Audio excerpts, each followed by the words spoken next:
90 రోజుల కోర్సు పూర్తి చేస్తే చాలు 100% ప్లేస్మెంట్ సపోర్ట్ తో సాఫ్ట్వేర్ జాబ్ మీ సొంతం. వెంటనే కోడ్ జ్ఞాన్ డెస్టినేషన్ ని సంప్రదించండి.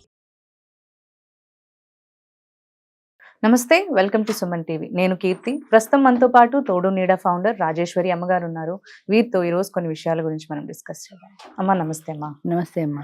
అమ్మ, ఇది వరకు మనకు చూసినట్లయితే అసలు ఆడవాళ్ళు బయటకు వచ్చి మాట్లాడే పరిస్థితి ఉండేది కాదు.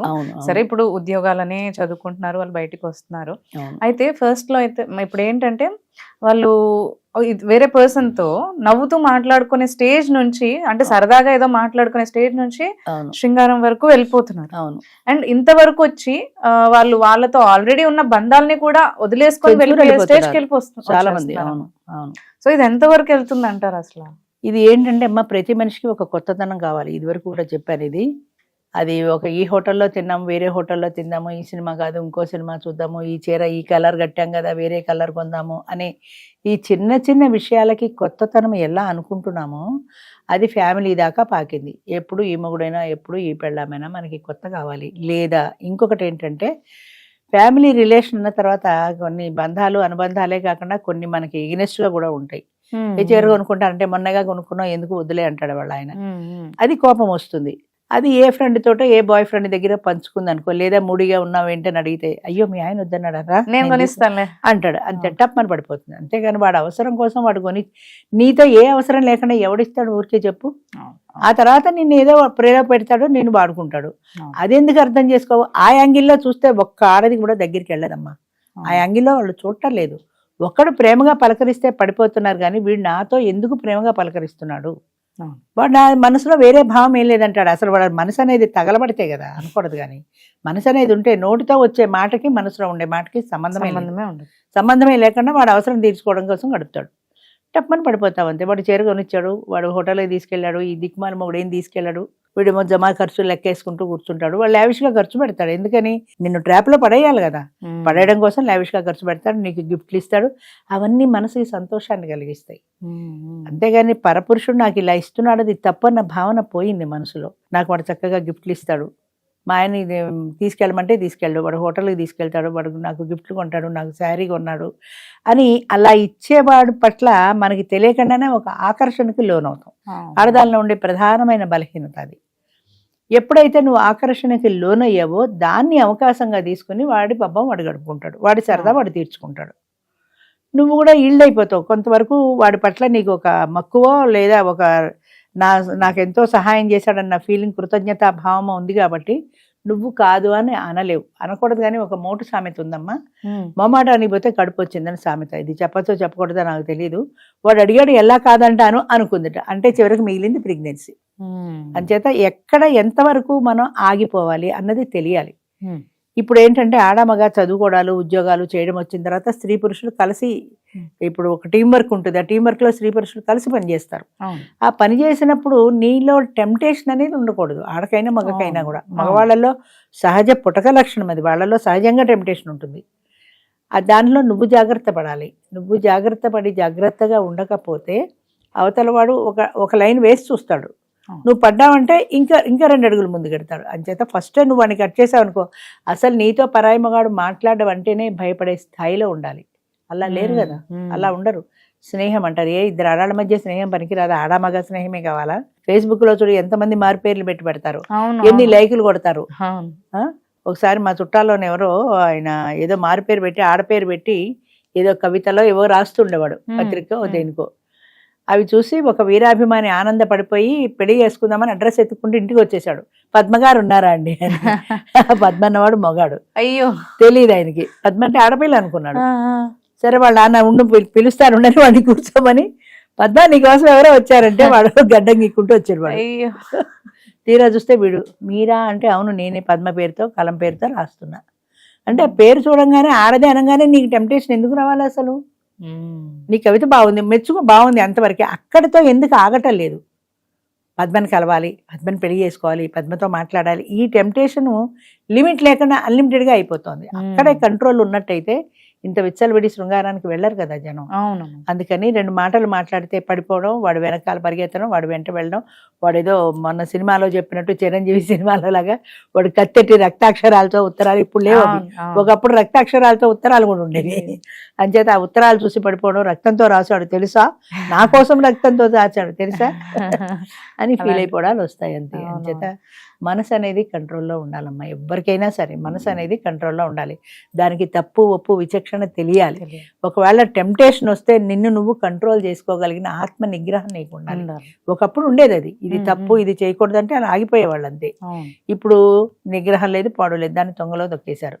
నా మానసికమైన ఆనందం, నాకు వాడు గిఫ్ట్ ఇస్తే ఆనందం, వాడు బయటికి తీసుకెళ్తే ఆనందం, నాకు చేరుకుంటే ఆనందం.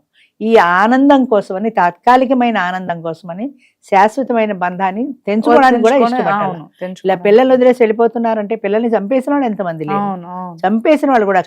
కడుపు కూడా వాడు చూశాడు, వాడికి తెలిసిపోయింది, 3 చెప్తాడనే భయంతో కన్నా పిల్లల్ని చంపేస్తారు. అది తెల్ల అనిపిస్తుంది నిజంగా. మళ్ళీ అడ్డుంటున్నారని ఆ ప్రేమించిన వాడితో కలిసి వీళ్ళని చంపేయటం, అంత ఘోరంగా తయారైపోయారు. దీనికి అంతటికీ కారణం ఏంటంటే నీ మైండ్ మీద నీకు కంట్రోల్ లేకపోవటం. నీ మైండ్ మీద నీకు కంట్రోల్ ఉంటే వాడితో నువ్వు స్నేహానికే వెళ్ళవు కదా. వాడు నన్ను ప్రేమించానన్నాడు, దిక్కుమాలి ప్రేమ. ఏం ప్రేమమ్మా, ఎందుకు ఉంటుంది అసలు? ఇంకొకరికి నీ మీద ప్రేమ ఎందుకు ఉంటుంది? వాడు 2 కబుర్లు చెప్పాడని నువ్వు వెళ్ళిపోవడమే తప్ప ఆ తర్వాత వాడు అవసరం నెలకో 2 నెలకో తీరిపోయాక నిన్ను చెప్పా పట్టుకొని వదిలేసి వెళ్ళిపోతాడు. అప్పుడు ఏమైపోతావు, నీ జీవితం ఏమైపోతుంది?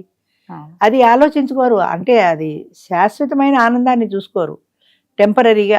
ఇవాళ నన్ను హోటల్కి తీసుకెళ్ళా లేదా, ఇవాళ నాకు చేరుకున్నాడా లేదా, ఇవాళ ఇచ్చాడా లేదా. రాత్రి 12 గంటలకి నాకు ఫోన్ చేసి బర్త్డే విషెస్ చెప్పాడు తెలుసా. 12ంటికి ఫోన్ చేశాడు, నిజమే, వాడికి నిద్రట్లేదు, ఫోన్ చేశాడు. నీ పక్కన ఉన్న మొగుడు రోజు చేయడు, వాడు కనీసం విషెస్ కూడా చెప్పడు. కరెక్టే, కానీ అది శాశ్వతమైంది కాదు అని ఎందుకు అర్థం కాదు? చెప్పినా చెప్పకపోయినా 3 అనేవాడు వీడు. రేపు పొద్దున ఏదైనా తేడా వస్తే బరువు బాధ్యతలు వాడు పడతాడు, వీడు పడ్డు కదా. అసలు ఆలోచన విచక్షణ లేకపోవడం, తప్పు ఒప్పు అనే తేడా లేకపోవడం, ఉన్న తప్పు మనం చేయకూడదనే నిగ్రహం లేకపోవడం, మానసికమైన బలహీనత చాలా ఉంది మనుషులు, ఆడైనా మగైనా కూడా మనసుని కంట్రోల్ పెట్టుకోలేకపోవడం. ఇప్పుడు ఈ గేమ్స్, మైండ్ గేమ్ ఆడనివ్వండి, ఈ ఆన్లైన్ గేమ్స్ ఆడనివ్వండి, ప్యాక్ ఆడనివ్వండి, మరి ఇంకా దురలవాట్లు ఏంటి ఒకటేంటి, దేనికైనా సరే. నాకు మా దాంట్లో కోటేశ్వరరావు గారిని 72 ఏళ్ళు ఆయన పెళ్లి చేసుకున్నాడు, ఆమెకు 62 ఏళ్ళు, విజయవాడ. పెళ్లి చేసుకున్న తర్వాత ఆయనకి భార్య పోయిన తర్వాత బాగా డ్రింక్ అలవాటు అయిపోయింది.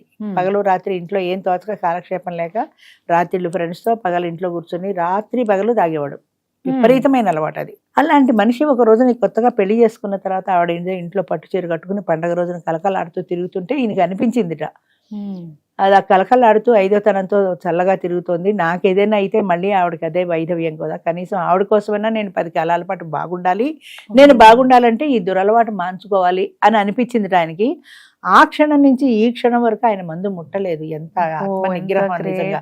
ముఖ్యంగా డ్రింక్ విషయంలో అసలు మగవాళ్ళని ఎవరు డామినేట్ చేయలేరు, ఎట్టి పరిస్థితుల్లో వాళ్ళు మానరు. డ్రింక్ ఒకటి, స్మోకింగ్ ఒకటి, ఇవన్నీ వాళ్ళకి వాళ్ళు మానేస్తే తప్ప ఎవరు చెప్పలేరు. అవును, బట్ నేను అడిగాను, డాక్టర్లు కూడా ఆల్ ఆఫ్ ఏ సడన్ మానకూడదు, కొద్ది కొద్దిగా తగ్గించుకోవాలంటారండి అంటే నాకేమీ అవ్వలేదమ్మా, నాకు ఎలాంటి ఇబ్బంది రాలేదు, నేను వద్దనుకున్నా మానేశాను. మరి మీ ఫ్రెండ్ సర్కిల్ లేరా అంటే ఉన్నారు, అప్పుడప్పుడు డ్రింక్ తాగేటప్పుడు పిలుస్తారు, నేను కూడా పెడతాను, కూర్చున్నాను, కానీ తాగను. ఎలా టెంప్ట్ అవటం లేదు ఆయన, తాగవయ్యా అని బతిమాలి. అంత అలవాటు ఉన్నవాడు అంటే ఎంత విల్ పవర్ ఉంది ఆయనకి 72 ఏళ్ల వయసులో. అంత విల్ పవర్ తోటి ఆయన ఎట్టి పరిస్థితిలో నేను తాగనంటే తాగను అనుకున్నాడు. ఇప్పటికి 5-6 ఏళ్ళు పైన అయింది నాకు తెలిసి. ఆఫ్టర్ ఆల్ 62 ఏళ్ళని ముసలావిని పెళ్లి చేసుకున్న భావన అంతే. పెళ్లి చేసుకుని ఆవిడకు మళ్ళీ వైధవ్యం రాకూడదు, బాగుండాలంటే నేను ఆరోగ్యంగా బాగుండాలి. అట్లాంటి విల్ పవర్ కావాలి మనిషికి. అది ఎంతమందిలో ఉంటుంది? అస్సలు లేదు. ఇప్పటి జనరేషన్ కి ప్రతి దానికి వీక్ మైండే. 10th క్లాస్ ఫెయిల్ అయితే చచ్చిపోతాం. అమ్మ నాన్న తిట్టారు, ఫోన్ చూస్తున్నాడని వెళ్ళిపోయిన వాళ్ళు ఎంతమందో, ఇంట్లోంచి చచ్చిపోయిన వాళ్ళు ఎంతమందో. అమ్మ నాన్న తిట్టారని అనుకుంటారు కానీ నా మంచి కోసమే తిట్టారు అనుకోరు. అది అసలు తిట్టారా, నన్ను ఎందుకు తిట్టారు, నన్ను తిట్టకూడదు, నన్ను తిట్టారు అంతే, నేను చచ్చిపోతా. చచ్చిపోతే జీవితం ఎక్కడుంది? అంటే మానసికమైన బలహీనత ఇది. కేవలం మీ మనసును మీరు కంట్రోల్ చేసిన స్థాయిలో లేరు. అది చెప్పినట్టు మీరు నడుస్తున్నారు కానీ మీరు చెప్పినట్టు అది వినటం లేదు. అంచేత మీ మనసు మీరు చెప్పినట్టు వినాలి కానీ మీరు ఈల్డైపోయి అది చెప్పినట్టు వినకూడదు. అది తెలియాలి. నా మనసు మీద నాకు నిగ్రహం ఉండాలి. అలా ఉంటేనే నేను ముందుకు వెళ్ళగలుగుతాను. లేదంటే ఏదో ఒక రోజున ఇలాంటి వాటిల్లో ఎడిక్ట్ అయిపోతాను, ఓడిపోతాను. జీవితంలో ఓడిపోకూడదనే స్ట్రాంగ్ విల్ పవర్ ఉండాలమ్మా. ఎవ్వరికీ నేను ఈల్డ్ కాను, ఎవ్వరికీ నేను లొంగిపోను అనే విల్ పవర్ ఉంటే జీవితంలో ఇది కాకపోతే దేనికైనా ముందుకెళ్ళగలుగుతారు. అది లేనాడు ఇలా ఎడిక్ట్ అయిపోతే కొంతమంది ప్యాకెట్కి అడిక్షన్, కొంతమంది సిగరెట్కి అడిక్షన్, కొంతమంది డ్రింక్కి అడిక్షన్, కొంతమంది ఇంకా పబ్బులకు బార్లకు ఎడిక్షన్, ఇవన్నీ అంతే. అంచేత ఎడిక్షన్ అనేది లేకుండా ఆత్మ నిగ్రహం అనేది చాలా ప్రధానం. అది లేని నాడు ఇలాగే దేనికో దానికి ఏదో ఒక కారణంతో ఎడిక్ట్ అయిపోతారు. చాలా బాగా చెప్తారు. థ్యాంక్ యూ అమ్మా. Thank you.